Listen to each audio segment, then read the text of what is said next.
Hello everyone, we're going to get started so we can get moving. This is Dr. Andrea Mask. She is here from the Naval Oceanographic office, which is down at Stennis Space Center, and she will be giving us an awesome talk about operational ocean forecasting. Thank you.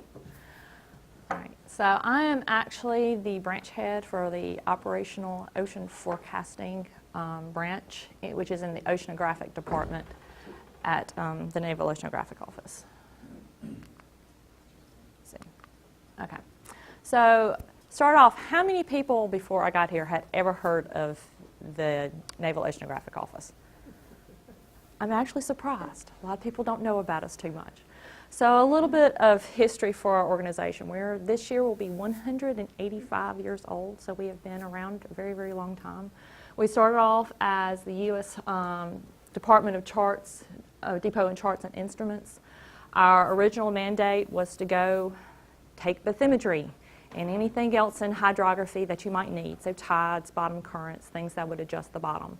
They were originally set up to do a lot of harbors and ports and anything around the U.S. to open trade with the rest of the world. So because our emphasis was hydrography, our name was eventually changed to the U.S. Hydrographic Office.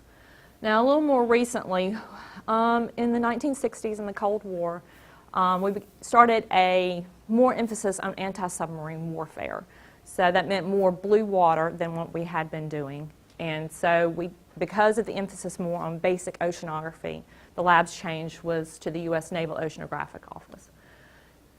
Until 1977, the office actually was located in Sweetland, Maryland, which is right outside of Washington, D.C. At that point in time when they moved, we had been a research organization. All our research was divulged to other organizations, and we became strictly an operational oceanography center. So in the move to 1977, we also lost a large majority of our people. Of course, they didn't want to leave D.C., and so it was a big reorganization in the process as well. We do actually have a total of about 4 people at NAVO who actually moved from D.C. So people who come to NAVO, they have a tendency to like it, and we actually have people that have been at NAVO for more than 45 years. So, okay, so around 1987, something of interest happened. They started putting satellites up when we could start measuring the ocean from space. And so now they weren't just doing the emphasis of getting on a ship and going out and measuring hydrographic information, bathymetry information, which had been our emphasis really up until that point in time. And we haven't lost that emphasis. That's still a big part of what we do. But now we had the satellite information. So now we could do more real-time oceanography and not just go out on a boat, measure it, bring it back to the office, analyze what you took, and their cycles were months and years to turn around data to make a new chart. So now we had the satellite, so things started taking on a real-time emphasis. So they established an Operation Oceanography Center. In 1981, we also got our first supercomputer. So this allowed in the research world to start developing ocean models, which they, in 2004, I'm going to skip a little bit, we started running the world's first, and at that time only, 3-dimensional operational global model, which we have since retired and replaced. But 2004 was a big milestone. Now, I said we still go out and we take measurements. Our latest class of survey ships are TAG 60s. They're actually military survey ships. We have 5. We have a 6th one that is sitting in Pascagoula Bay in Mississippi and waiting for its final release this September. So we're about to get a brand new ship. And with 2004 and the start of the ocean models, the Navy began to see how important it was for real-time information and how we could start forecasting and seeing things in the future. And the Navy also started to see how much of a wealth of information the Naval Oceanographic Office held. So in 2005, the Navy kind of restructured into what were called reach-back cells. So you had centers that had all the knowledge. Instead of having 1 or 2 people here and there and everywhere to maybe do meteorology and oceanography or other fleet emphasis, they brought all those people together and they said, now here's your area of expertise. When you have a question, go call them. So we became a reach-back support center. We actually have 2 of the military reach-back cells actually in the office spaces at the Naval Oceanographic office. So we have very close ties with the Navy fleet, making sure that the people who are out forward deployed actually get the information oceanographically that they need to do their job. In 2008, after 9/11 happened in 2001, the U.S. really started to look at their homeland defense options, and they found that they actually had a weakness in that the ports and harbors where we put ships in and out were not well surveyed, especially looking at in the emphasis of mine warfare. Someone, a foreign entity, could come and lay mines, and we would have no background to know if an object on the seafloor was a mine or not. So we actually, in 2008, we started setting up and going out and doing the surveys of all our national harbors that were of military interest. And we also started setting up ocean models specifically supporting these areas. So if anything did happen, we wouldn't have to try to spin anything up, because anyone who's done ocean modeling knows you don't set something up today if you want an answer out today. You have to have everything set up and running beforehand. So that was where NAVO inserted itself in that problem. In 2011, all our computer systems were upgraded, and they dedicated a Daniel H. Williams, who was at one time one of the department heads for the computer science department, an Oceanographic Information Technology Center, which is a 2,800-foot room that has all our main Linux clusters, and it also houses all the data that's been collected since NAVO was at Stennis. So a lot of data storage.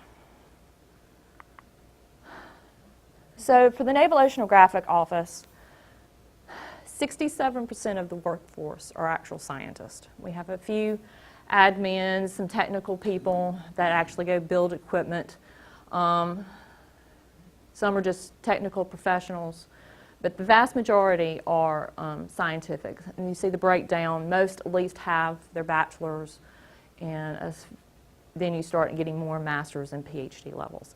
In the group that I work in, for my division, the vast majority are masters and PhDs in physical oceanography or a related field of work. For the work breakdown, you can see that the majority is civilian. That number is actually about 50 people lighter. NAVO has actually had to reduce its workforce. So we're more in the 975 range of people employed by NAVO.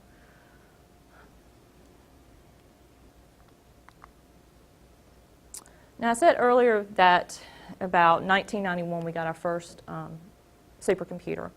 The computers are actually not managed by NAVO. They are managed by a group called the DoD Shared Resource Center. They're in about 5 sites nationwide that support DoD, Department of Defense research. This one is actually at Stennis Space Center, actually in the buildings at Naval Oceanographic. We do not have one, we have 5 supercomputers. We do all our operational runs on 2 of them, and then we have a third that we use as a beta machine. The Navy actually pays for us to utilize these machines. On the unclassified side, we have 11% of the machine, and on the classified side, since we don't have very many people to compete against us, we actually have 50% of the machine.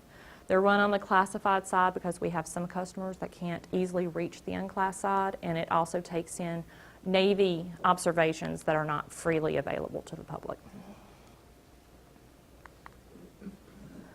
So this is kind of everything I do at a glance slide, and I'm sorry for the messiness, but it is what it is. So this is for our oceanographic modeling, everything that's done at Naval Oceanographic. So we have, let's see if I can get the pointer to work. Can't get the pointer to work. Okay. So starting over on the left-hand side, we have all the observations that come in. NAVO has many, many national agreements and international agreements. So we get just about everything out there except maybe some university data that we haven't figured out how to ask them for yet. We get pretty much every SST satellite that's up. We get all the SSH satellites that are up, or SSHA. So we get, I'll discuss later, Altica, Jason, and Cryosat. We get, we're in with Argo, so we get all profiling floats. We have gliders that NAVO owns, and we also get data from other universities that have gliders in the water. We get drifters information. We get everything from our ships, the Navy ships, and other entities that are taking CTDs and sharing them with the world. So all that data is assimilated into our modeling suite. We also, all our models are forced by Navy atmospheric models, which the current generations are NavGem and COAMPS. Let me go ahead, and you're going to see COAMPS again in a slightly different usage later on. So I'll bring it back up because it's actually going to be one of our next generation models beyond just atmosphere.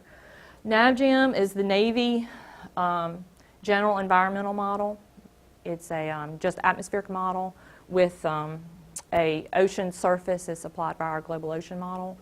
And the COAMPS model is actually coupled ocean atmosphere mesoscale prediction system. In the current form that we have, it's not coupled, but it will be coupled later, and that's what I'm going to discuss in a little while.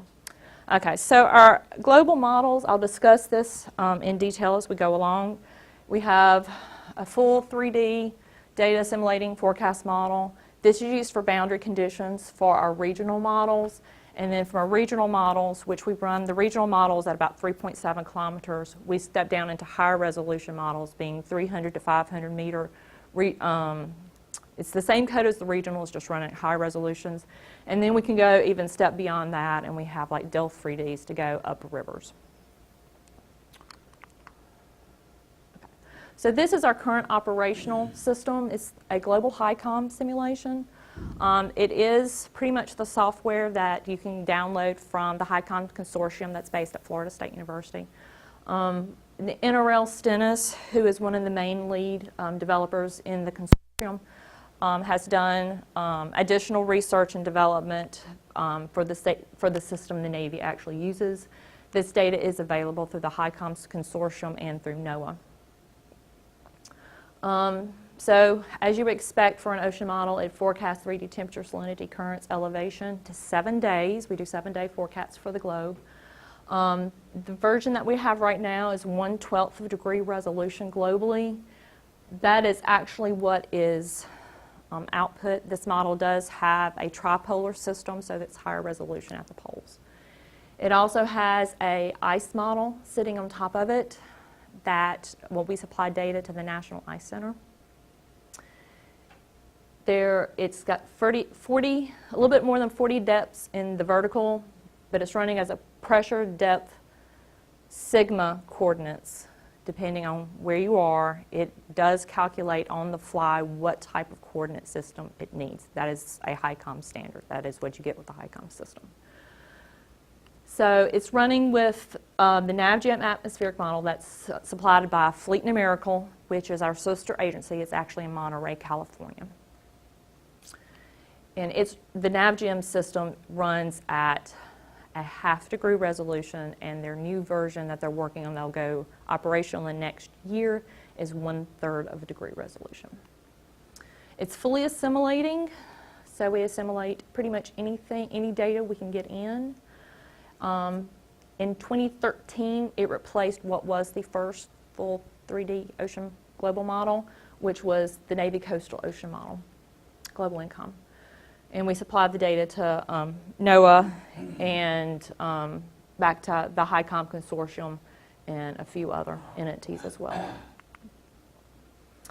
This is kind of our workhorse for most of the support we do, and that's what we call the Regional Navy Coastal Ocean Model, which is pretty much the same code as what we were running for the global, but it had some upgrades so that we could run regional simulations.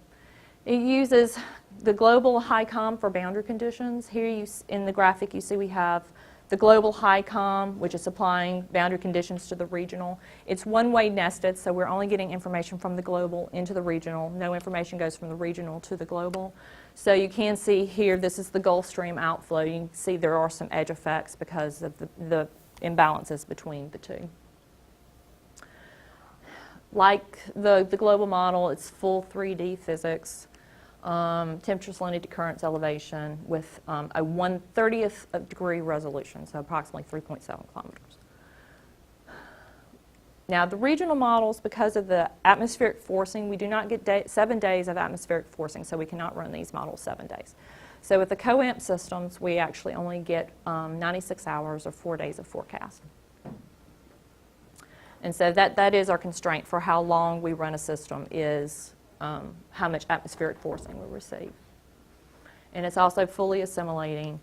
And it takes a while to implement these. We take about 3 months to make sure we have enough data to analyze, to make sure that it's actually trying to give us a better answer than the global model. I won't say it's always better than the global model. They're usually, because of the resolution, very, very close. But here you're getting higher resolution winds, so you get a better simulation of the atmospheric effects in the model, which is important to the Navy customers. So this gives us a general idea of how our resolution helps in the output in the models. So going from left to right, you have our coarsest resolution, which is the global HICOM. In the middle, you have a regional simulation, which is a 30th degree. And on the far right, you have what's our highest simulations with the INCOM system at 500 meter resolution. And you can see how the increase of the resolution gives increased detail in the output. And you can also start getting things that are known, like where you have isothermal layers internal to the water column in that part of the U.S. coast. The global model just can't quite get those isothermal layers, but with the higher resolution models you can. You also get some of the internal waves in the higher resolution models that the global model can't support.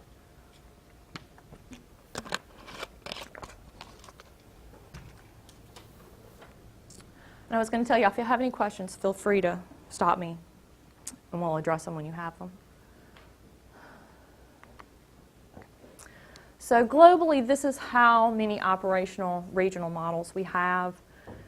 All of these are 1/30th degree, except for the area that covers the Sulu Sea and the Red Sea. Both of those are 1 kilometer models versus the 3.7 kilometer models. They also have higher resolution bathy than what we usually use in the regional models. Now, that's just the regional models. All the coastal models, you start adding, it's probably more like 70 of them between the coastal INCOMs, the DELFs. PC tides, which is strictly just a tidal model. It's something you can set up quick and easy and dirty if the Navy needs something fast. And then the hydromap, which is also another fairly quick setup. Hydromap is actually commercial software, and it is available. Okay. Now, when we set up the models, I said it takes us about 3 months to implement, because we don't just drop the model in, say, yeah, it kind of looks like an ocean, let's go. We actually do as thorough of evaluation as we can. Anyone who's done ocean modeling knows that your evaluation is constrained by how much observational data you actually have, which we have no research vessels that are actually assigned to do oceanographic. They're there to run bathy surveys. So we can't say, will you please send a ship here? I'm about to evaluate a model. That doesn't happen with the Navy. That we're not one of their highest important assets, so we don't spend our money that way. So we're dependent on going through and seeing what is available and to the public that we have in our storage, and we go from there. So one of the first things that we always do is we double check to make sure the information is flowing from the global to the regional without too much impact. Of course, it's never perfect because the atmosphere is getting different atmospheric forcing than the regional, and it actually has a different mixed layer model than the regional. So you're not going to have a perfect one-to-one. But you can see here we do have the frontal passes coming through, and even though they're not identical, we can say, yes, they are propagating information and they're exchanging the information in the proper way. So this is another one of my personal favorite sources of data is ships of opportunity. This is a cargo carrier that drops XBTs continuously along its path. So you get nice long transects. They do these continuously, so you can even look at them from year to year to look how the data is different if you want to.